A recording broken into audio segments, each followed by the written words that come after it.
High বন্ধুরা, কেমন আছেন সবাই? আজকে আমরা নিয়ে এসেছি নতুন একটি গল্প। আশা করি সবার ভালো লাগবে। তাই কথা না বাড়িয়ে আমরা আবার মূল গল্পে চলে যাই। গল্পটি ঠিক যেভাবে লেখা হয়েছে আমরাও ঠিক সেভাবে আপনাদের কাছে উপস্থাপন করব। শহরের এক প্রান্তে অক্সফোর্ড পুরনো কলেজ অঞ্চলে বহু প্রাচীন জীর্ণ শীর্ণ প্রায় ভেঙে পড়া মিনার ঘরটা দীর্ঘ বয়সের ভার নিয়ে দাঁড়িয়ে আছে। তার খিলানগুলো ভাঙ্গা, বিরাট দরজা দুটো হেলে পড়েছে।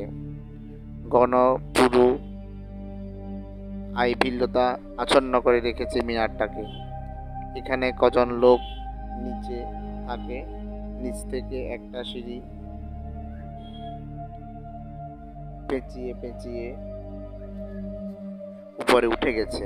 দ্বিতলা, তিনতলা ও চারতলার একইভাবে সিঁড়ি থেকে দুটো করে ঘর বেরিয়েছে।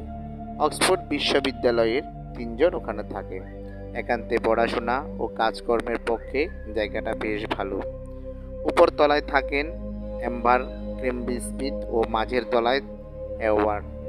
বিলিংহাম থেকে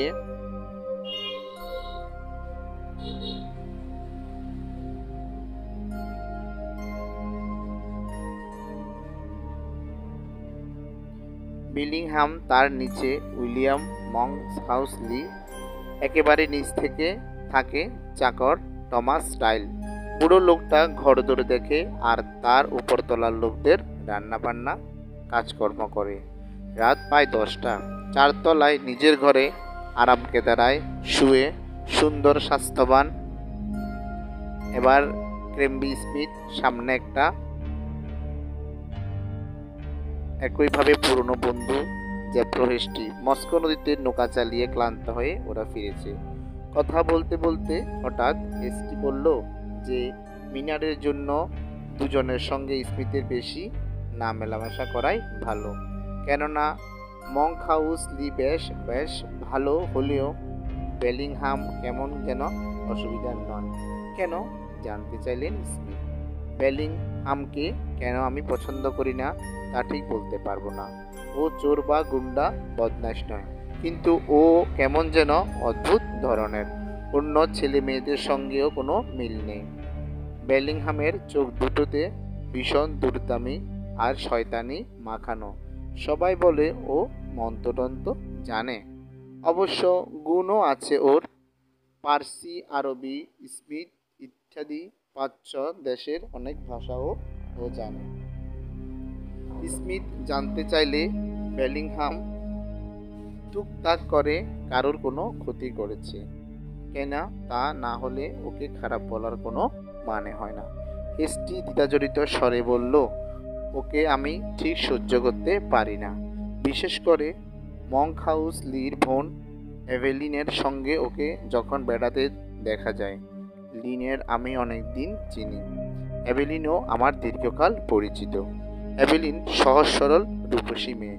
ওর পাশে বেলিংহামকে দেখলে মনে হয় যেন ছোট একটা সুন্দর পাখির পাশে কদাকার জঘন্য গোলাপেং লাফাতে লাফাতে চলছে। হেস্টি আরও বলল যে বেলিংহাম সকলের সঙ্গে ঝগড়া করে, সকলের উপর জোর ফলায়, আবার শাসানো হুমকিও দেয়। সেদিন নিজেই ঝগড়া করে বন্ধু নটনকে শাসিয়েছে। ও কেমন যেন অদ্ভুত ভয়ঙ্কর। রাত বাড়তে থাকে। স্মিথকে সাবধান করে দিয়ে হেস্টি চলে যায়। স্মিথ ডাক্তারির ছাত্র। হেস্টি চলে যাওয়ার পর সে নিজের পড়ার বইয়ের মনোনিবেশ করে। ডাক্তারি শাস্ত্রের অরণ্য সে ডুবে যায়। হঠাৎ নিচ থেকে তীক্ষ্ণ অথচ স্পষ্ট শব্দ সে শোনে, যেন কার দীর্ঘশ্বাস, কার আর্তনাদ। মনে হয় বেলিংহামের ঘর থেকে শব্দটা আসছে। স্মিথের হঠাৎ মনে পড়ল বেলিংহাম সম্বন্ধে তার বন্ধু হেস্টির মতামত। হেস্টি অত বিরূপ কেন? বেলিংহাম তো প্রতিবেশী বন্ধু হিসেবে খারাপ নয়। ওর ঘরে অনেক রাত অবধি আলো জ্বলে। মনে হয় বেশি রাত পর্যন্ত পড়াশোনা করে। তবে হেস্টি কারোর নামে নিন্দামন্দ করে না, যদিও সে বেশ স্পষ্টভাষী। আবার পড়ায় মন দিল স্মিথ। হঠাৎ অন্ধকার রাত্রির বুক ভেদ করে একটা তীব্র আর্তনাদ শোনা গেল। রক্ত যেন জমাট বেঁধে যায়। আতঙ্কিত স্মিথ শিউরে ওঠে। সে স্তব্ধ, বিমূঢ়, বুঝতে পারছে না কি করবে। হঠাৎ সবেগে তার ঘরে ঢুকলো মাংক হাউস। হাঁপাতে হাঁপাতে বলল, এখনই চলো। বেলিংহাম অত্যন্ত অসুস্থ হয়ে পড়েছে। অতি দ্রুত তারা সিঁড়ি দিয়ে নেমে পড়ল।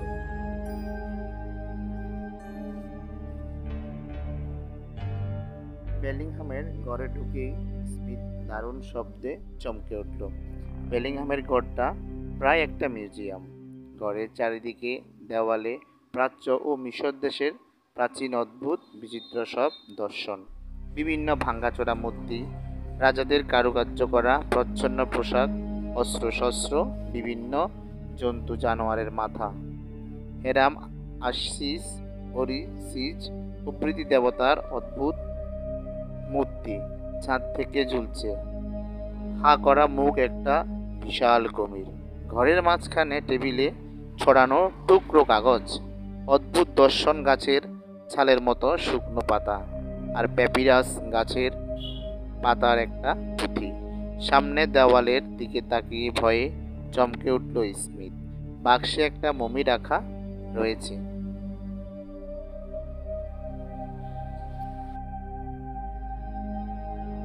ওরা কাঠের মতো কালো কুকটানো পেয়ার নখের মতো সর্বস্ব বড় বড় আঙুল।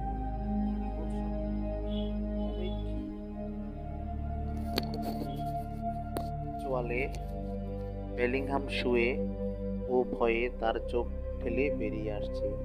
স্মিথ পরীক্ষা করে দেখল বেলিংহামকে। তারপর দুজনে ধরাধরি করে ওকে সোফায় শুইয়ে দিল। স্মিথ বলল, ওর কি হয়েছিল জানো? মঙ্ক হাউস বলল, না, আমি জানি না। ওর চিৎকার শুনে ঘর থেকে বেরিয়ে এসে দেখি ওর এই অবস্থা। সঙ্গে সঙ্গে আমি উপরে গিয়ে তোমাকে ডেকে আনি। বেলিংহাম ভীষণ ভয় পেয়েছে। তার মুখ রক্ত শূন্য বিবর্ণ, চোখের মণি দুটো টেনে বেরিয়ে আসছে। তার মুখের গঠনটাই যেন কেমন পল্টে গেছে। কোনো এক ভয়ঙ্কর অলৌকিক আতঙ্কে মুখের এই অভিব্যক্তি। মঙ্ক হাউস বলল, মনে হচ্ছে মমিটা দেখেই ও এরকম ভয় পেয়েছে। আর একবার ঠিক এরকম ভয় পেয়েছিল, আর সেবার মমিটাও ছিল ওই রকম সামনে। আসলে বেলিংহাম একটু অদ্ভুত ধরনের ছেলে। প্রাচীন জিনিসপত্রে ওর খুব আগ্রহ বেশি। প্রাচীন পুঁথিপত্রের ভাষা ওর জানা, এ বিষয়েও খুব অভিজ্ঞ। আস্তে আস্তে ফিরে আসছে বেলিংহামের জ্ঞান। ক্রমে ও চোখ চাইল। হঠাৎ মমিটা দেখেই ও চমকে উঠল। তাড়াতাড়ি প্যাপিরাস পাতার পুঁথিটা নিয়ে ড্রয়ারের চাবি দিয়ে দিল। তারপর এদের দিকে তাকিয়ে বিরক্ত হয়ে বলল, মঙ্ক হাউসকে তোমরা হঠাৎ এখানে কেন? তোমার চিৎকার শুনে এসেছি। এরকম গভীর রাতে তোমার এইসব মমি টমি নিয়ে খেলা বন্ধ করা উচিত। না না, কিছু হয়নি।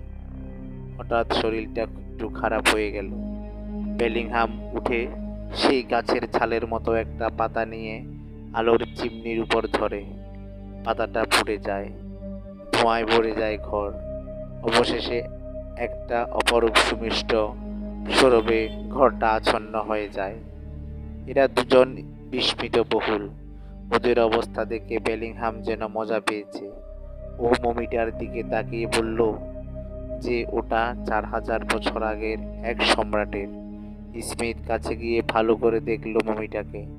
মমিটার চোখ এখন গর্ত, কিন্তু সেই অন্ধকার গর্তের মধ্যে একটা লাল আগুন জ্বলছে। একটা আরক্ত আভা ছিটকে বেরোচ্ছে। ময়লা কালো চামড়া, হাতের সঙ্গে লাগানো মাথার খুলিতে কালো চুল, ঠোঁটের ফাঁকে তীক্ষ্ণ দাঁত। দৈত্যাকৃতির মমিটাকে দেখলে ভীষণ ভয় করে। মনে হয় যেন এখনই কারো উপর লাফিয়ে পড়বে। স্মিথ ফিরে আসে নিজের ঘরে। দিন কাটছে। স্মিথ বেলিংহামের মধ্যে কোনো নিষ্ঠুরতা বা বর্বরতা দেখে না। যে কথা তার বন্ধু শেষ্টি বলেছিল, বরং বেলিংহামের মাথায় ঘুরত নতুন কিছু আবিষ্কারের বিষয়। পৃথিবীর অনন্ত রহস্য সে জানতে চেয়েছে। সে বিশেষ করে ভাবত মানুষ যদি আত্মার উপর অধিকার স্থাপন করতে পারত। বেলিংহামের আরেকটা অভ্যাস ছিল, নিজের মনে বকবক করা। অনেক সময়ে গভীর রাত্রে নির্জন স্তবতায় তার ঘর থেকে ফিসফিসানি বা চাপা গলার স্বর স্মিথ শুনতে পেত। কিন্তু কিছু জিজ্ঞাসা করলে বেলিংহাম বিরক্ত হতো। নিচতলার চাকর টমাস স্টাইলস বলেছিল যে বেলিংহাম কেমন যেন দিন দিন পল্টে যাচ্ছে। সে আপন মনে কথা বলে ধমকায়। শুধু তাই নয়, মনে হচ্ছে বেলিংহাম ঘরে তালা চাবি দিয়ে বেরিয়ে গেলেও ওর ঘরের মধ্যে কেউ যেন একটা চলাফেরা করে। স্মিথ বিস্মিত হয়, তবু টমাসের কথায় গুরুত্ব দেয় না। বুড়ো মানুষ কি শুনেছে কে জানে। একদিন একটা ঘটনা ঘটলো, সেটা বেশ অস্বস্তিকর। বেশ রাতে বেলিংহাম স্মিথের ঘরে এসেছে। হঠাৎ তাদের মনে হলো বেলিংহামের ঘরের দরজা কে যেন খুলল। সিঁড়িতে শোনা গেল কার পায়ের শব্দ, কিন্তু সব দরজা তো বন্ধ আছে। তাছাড়া এত রাতে কেই বা আসবে। কিন্তু অস্বাভাবিকভাবে ছুটে ঘর থেকে বেরোলো বেলিংহাম। অর্ধেক সিঁড়ি গিয়ে কাকে যেন ধমকালো, তারপর ঘরে গিয়ে দরজায় তালা চাবি দিল। স্মিথের ঘরে ফিরে এসে বলল তার কুকুরটা হঠাৎ বেরিয়ে পড়েছিল। বেলিংহামকে কেমন যেন শুকনো ফ্যাকাশে দেখাচ্ছিল। স্মিথ অবাক হয়, এবং বেলিংহামের কুকুর আছে সে তো কোনোদিন দেখেনি। তবে পায়ের শব্দটা কার হতে পারে ভাবতে লাগলো। শব্দটি কার? পরদিন ভোরে কড়া নাড়ার সাথে স্মিথের ঘুম ভাঙে। এসটি ছুটতে ছুটতে এসে বলল যে কাল রাত্রে নর্টনটাকে কে খুন করার চেষ্টা করেছে। রাতে ফেরার সময় কলেজের গেটের সামনে হঠাৎ বিশাল আম গাছটা থেকে একটা ভয়ঙ্কর জন্তু নর্টনের উপর ঝাঁপিয়ে পড়ে। লোহার সাঁড়াশির মতো তার হাত দিয়ে তার গলা টিপে ধরে। নর্টন মরেই যেত। হঠাৎ দুজন লোক এসে পড়ায় জন্তুটা তাকে ছেড়ে পালালো। ঘন অন্ধকার সেই ভয়ঙ্কর জন্তুটাকে ঠিক চেনা যায়নি। ভয়ে আতঙ্কে নর্টন আর ঘরে বের হয়নি। বেলিংহাম না কদিন আগে নর্টনকে শাসিয়েছিল। সেদিন বাড়ি থেকে বেরোবার সময় স্মিথ শুনল যে বেলিংহামের সঙ্গে মঙ্ক হাউসের ঝগড়া হচ্ছে প্রচণ্ড। মঙ্ক হাউস বলল যে সে কোনোদিনই তার বোনের সঙ্গে বেলিংহামের বিয়ে দেবে না। জেনে শুনে সে ইবককে কবরে পাঠাবে না। বেলিংহাম বলল যদি মঙ্ক হাউস তার কথা শোনে তবে তাকে কঠিন অনুতাপ করতে হবে। অতি ক্রুদ্ধভাবে দুজনকে দিকে চালিয়ে দিয়ে চলে গেল। বিকেলে নদীর পাড়ে দাঁড়িয়ে স্মিথ বাইস প্রতিযোগিতা দেখছে। হঠাৎ মঙ্ক হাউস এলো। কিছু কথা বলার জন্য মঙ্ক হাউস তাকে নিয়ে এক নদীর ছোট্ট এক বাগান বাড়িতে গেল। নির্জন পাড়ার জন্য তার বন্ধু ব্যাং হ্যারিংটন এটা ভাড়া নিয়েছে। মঙ্ক হাউস বলল বেলিংহামের কাছ থেকে দূরে থাকাই উচিত। কেন? ও কি ভয়ঙ্কর বিপজ্জনক? ওর কথা সব আমার বলছে, তাতে আমি বুঝেছি ওর স্বরূপ। তুমি আজ ঘরটা পাল্টাবার চেষ্টা করো। ও হয়তো ইচ্ছাকৃতভাবে তোমার কোনো ক্ষতি করবে না, কিন্তু যে কোনো সময় তোমার বিপদ হতে পারে। স্মিথ বলিষ্ঠ ও সাহসী। সে অকারণে ভয়ে অমন সুন্দর নির্জন পরিবেশ ছাড়তে রাজি নয়। ওখানে লেখাপড়া করার খুব সুবিধে। তবুও সে মঙ্ক হাউসকে ধন্যবাদ জানালো তার শুভকামনার জন্য। সন্ধ্যা হয়েছে। অন্ধকার সিঁড়ি দিয়ে স্মিথ উঠেছে। বেলিংহামের দরজা খোলা। ঘরে কেউ নেই, বাতি জ্বলছে। স্মিথ উকি মারলো ভেতরে। মমিটা নেই, শুধু বাক্সটা আছে। বেলিংহাম ওটাকে হয়তো কোথাও সরিয়ে রেখেছে। স্মিথ উপরে উঠছে, অন্ধকারকে যেন পাশ দিয়ে উপরে চলে গেল। গায়ে যেন ধাক্কা লাগলো। স্মিথ ডাকলো, কিন্তু কেউ সাড়া দিল না। কার পায়ের শব্দ ওটা? কে ধাক্কা দিল? কে? কে? আলো জ্বালিয়ে বসতে না বসতেই ছুটতে হলো বৃষ্টি এবং হাঁপাতে হাঁপাতে বলল, মঙ্ক হাউস জলে ডুবে গেছে। এখন চেষ্টা করলেও বোধহয় তাকে আর বাঁচানো যেতে পারে বলে মনে হয় না।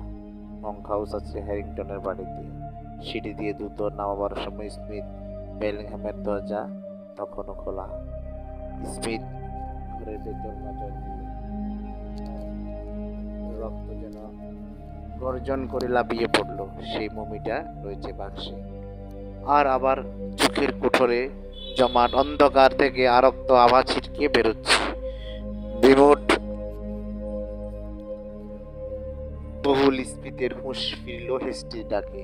দুজনে স্মিথ মঙ্ক হাউসের জ্ঞান ফিরিয়ে আনার চেষ্টা করছে। অনেক প্রয়াসের পর তার চেতনা ফিরল। ভয়াল আতঙ্কে বিস্ফোরিত চোখে মঙ্ক হাউস বলল, আমাকে কেউ ঠেলে জলে ফেলে দিয়েছে। নদীর দিকে সামনে দাঁড়িয়েছিলাম, কে যেন পালকের মতো তুলে আমাকে জলে ছুঁড়ে ফেলে দিল। লি, আমি একথা বিশ্বাস করি। মঙ্ক হাউসের কানের কাছে মুখে এনে আস্তে আস্তে বলল স্মিথ। জমাট বাঁধা বিস্ময় নিয়ে লি মঙ্ক হাউস মুখ তুলল এবং মৃদু স্বরে বলল, তুমি বিশ্বাস করো স্মিথ? হ্যাঁ। ফেরার সময় স্মিথ চুপচাপ ভাবছে অনেক কথা। বেলিংহামের ঘর থেকে মমিটা চলে গেল। সিঁড়ি দিয়ে কার পায়ের শব্দ, আবার কার অবিশ্বাস্যভাবে মমিটার ফিরে আসা। লং নর্টন আক্রান্ত হয়েছিল কদিন আগে, তাকে বেলিংহাম শাসিয়েছিল। আজকে লি মঙ্ক হাউস আক্রান্ত, তাকে বেলিংহাম শাসিয়ে দিয়েছিল। সমস্ত ব্যাপারটা আসছে একই উৎস থেকে এবং এক ভয়াবহ অলৌকিক পৈশাচিক ব্যাপারের মধ্যে লুকিয়ে আছে, যা মানুষ কল্পনা করতে পারে না।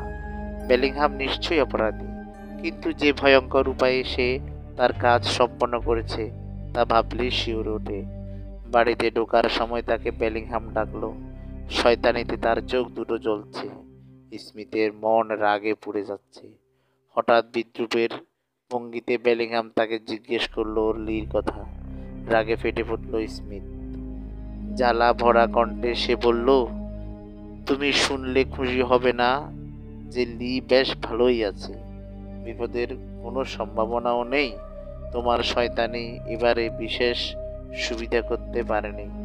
অবাক হবার ভান করলো বেলিংহাম। কিছুই বুঝতে পারছি না স্মিথ। তুমি ভাবছো আমি লির দুর্ঘটনার জন্যই দায়ী? নিশ্চয়ই। ক্রোধ গর্জন করে উঠল স্মিথ। তোমার ওই কঙ্কালটিকে জাগিয়ে লির পেছনে ওকে লেলিয়ে দিয়েছে। বেলিংহাম প্রতিবাদ করে, তা কি করে সম্ভব? স্মিথ তীব্র স্বরে বলল, তোমাকে শেষবারের মতো সাবধান করছি, হয় আমি তোমাকে ছেড়ে দেব না, আর তার দায়ী তুমি থাকবে নিজেই। তোমার এই বিষর দেহের টুকটাক শয়তানি এখানে চলবে না। পরের দিন সন্ধ্যাবেলায় স্মিথ ঘর ছেড়ে বেরিয়েছে। ডাক্তার বন্ধু প্যাটারসনের কাছে যাবে। নির্জন গাছপালা পথ দিয়ে স্মিথ চলছে। শান্ত বাতাস বইছে ঝিরঝির করে। আকাশে মেঘের আনাগোনা, স্নান জ্যোৎস্নায় চারপাশ ঢাকা।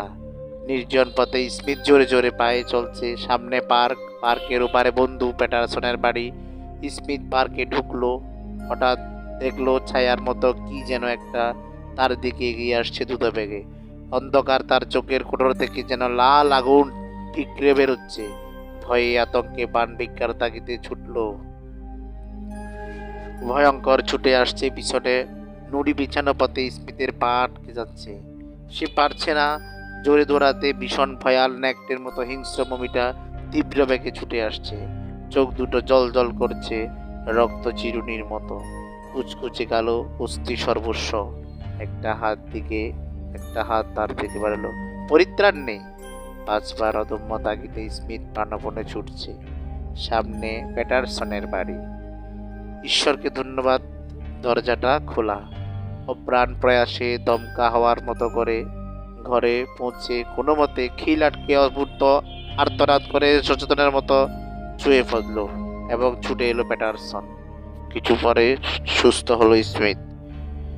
বন্ধুকে বলল সব কথা, বেলিংহামের অজ্ঞান হওয়া থেকে শুরু করে সব কথাই সে বলল। প্যাটারসন বিস্ময়ে স্তম্ভিত। সে যেন বিশ্বাস করতে পারছে না এসব। বিশ্বাস করো প্যাটারসন, এর একটাও মিথ্যে নয়। পুরনো পুঁথি থেকে মন্ত্র শিখে তা দিয়ে মমিকে জীবন্ত করে মানুষের উপর প্রতিশোধ নেওয়ার পৈশাচিক পথ পৃথিবীতে বোধহয় আর কেহ গ্রহণ করেনি। আমি এর প্রতিশোধ নেবই। বন্ধু বান্ধবের জন্য মানবিক আদর্শের কথা বিবেচনা করে অনন্ত নিজেকে বাঁচবার তাগিদে এটা আমাকে করতেই হবে। রাতটা বন্ধুর ওখানে কাটলো স্মিথ। পরের দিন বেরিয়ে বন্দুকের দোকানে গিয়ে ভারী একটা রিভলভার কিনে তাতে দুটো কার্তুজ ভরলো। তারপর দ্রুত এলো মিনারে। কোনো রকম শব্দ না করে স্মিথ ঢুকলো বেলিংহামের ঘরে। বেলিংহাম বসে কি যেন লিখছে। মমিটা বাক্সর মধ্যে শক্ত হয়ে শুয়ে আছে। স্মিথ সশব্দে দরজা বন্ধ করলো। দরজা বন্ধ করার শব্দে বেলিংহাম চমকে উঠলো আর ভীষণ ভাবে চমকালো স্মিথকে দেখে। স্মিথ এখনো জীবিত। স্মিথ বিস্ময়ে স্মিথের দিকে সে হা করেছে। স্মিথ রিভলভারটা বার করে হাতে ধরল। স্মিথ, কি ব্যাপার? অস্ফুট স্বরে বলল বেলিংহাম। টেবিল থেকে ওই লম্বা ছুরিটা দিয়ে মমিটাকে খণ্ড খণ্ড করে কেটে ফেল। স্মিথ দৃঢ় আদেশের স্বরে বলল, 5 মিনিটের মধ্যে কাজ আরম্ভ না করলে বুলেট দিয়ে তোমার খুলি উড়িয়ে দেব। বেলিংহাম অনুনয় বিনয় করল অনেক। স্মিথ অনড়। রিভলভার ধরা তার কঠিন মূর্তির দিকে তাকিয়ে ভীত বেলিংহাম ছুরিটাকে মমির বুকে ঢুকিয়ে দিল এবং ছুরির আঘাতে শুকনো হাড় পাজরা খসে পড়তে লাগলো। পুরনো ধুলোর গন্ধে ডেকে গেল। শেষ পর্যন্ত মমির কঙ্কালটা ভেঙে ফুটমুট করে মাটিতে পড়ল। অন্ধকার গহ্বরে তার চোখ দুটো যেন জ্বলছে। স্মিথ এবার আদেশ করল কঙ্কালটাকে আগুনের মধ্যে ফেলে দিতে। মমির খণ্ড বিখণ্ড অংশগুলো জ্বলন্ত অগ্নিকুণ্ডের মধ্যে ফেলতে এবং সব হু হু করে চলে উঠল। মই পোড়ানোর এক বিশ্রী বিকট গন্ধে ঘর ভর্তি হয়ে গেল। অসংখ্য অসহ্য দুর্গন্ধে স্মিথের বমি এসে গেল। কিন্তু সে দৃঢ় নির্বিকার। কিছু পরে বমির আর চিহ্ন রইল না। এবার নিশ্চয় তুমি খুশি হয়েছ? প্রশ্ন করল বেলিংহাম। তার চোখে ঘৃণা এবং মুখে বিদ্রোহ। না, মমির সঙ্গে সবকিছু তোমাকে নষ্ট করতে হবে, যেন ভবিষ্যতে আর বদমাইশি করতে না পারো। বেলিংহাম গাছের ছালের মতো শুকনো পাতাগুলো নিয়ে আগুনে ফেলল। আগুন ধাউ ধাউ করে জ্বলল। ধোঁয়া আচ্ছন্ন হয়ে গেল ঘর। পরে একটা অপরূপ সুমিষ্ট সৌরভে ঘরটা আচ্ছন্ন হয়ে গেল। এবার পুঁতিটা বার করো। রিভলভার উঁচিয়ে স্মিথ বলল, পুঁতি? সেটা আবার কি? প্যাপিরাস পাতার হলদে রঙের পুঁতি, যেন তুমি ডয়ারের মধ্যে চাবি দিয়ে রেখেছ।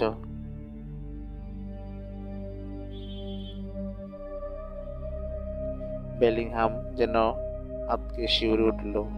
ওই মূল্যবান পুঁতি সে প্রাণ গেলেও নষ্ট করতে পারবে না। তাছাড়া ওর মধ্যে অলৌকিক শক্তির চাবিকাঠি রয়েছে। সেই স্মিথকে শিখিয়ে দেবে কেমন করে মৃত আত্মাদের রাত্রিবেলায় জাগ্রত করতে হয়, তাদের রক্ষা করতে হয়। দৃঢ় প্রতিজ্ঞা, কঠিন হৃদয়। স্মিথ ডয়ারের চাবি খুলে পুঁতিটা টেনে বার করলো। বেলিংহাম বাধা দিতে এলো। স্মিথ তাকে সজোরে ধাক্কা দিয়ে ফেলে দিল ঘরের কোণে। পুঁতিটাকে টুকরো টুকরো করে ছিঁড়ে নিক্ষেপ করলো অগ্নিকুণ্ডে। সব ছাই হয়ে গেল। তারপর আর বিশেষ কিছুই হয়নি। অক্সফোর্ডের পুরো এলাকায় সেই রকম ঘটনা আর ঘটেনি। বেলিংহামের অক্সফোর্ড ছেলে চলে গেছে সুদানের দিকে। সে জানে প্রকৃতির রহস্য অসীম। সেই অনন্ত রহস্যের মধ্যে সে থাকতে চায়, জানতে চায় তার স্বরূপ। হয়তো সেই পথের সন্ধান এখনো সে করে চলেছে। সুপ্রিয় বন্ধুরা, আজকের গল্প এখানে সমাপ্তি ঘটলো। কেমন হয়েছে অবশ্যই কমেন্ট করে জানাবেন। অবশ্যই আমার চ্যানেলটা আপনারা সাবস্ক্রাইব করে রাখবেন। ধন্যবাদ। শুভরাত্রি।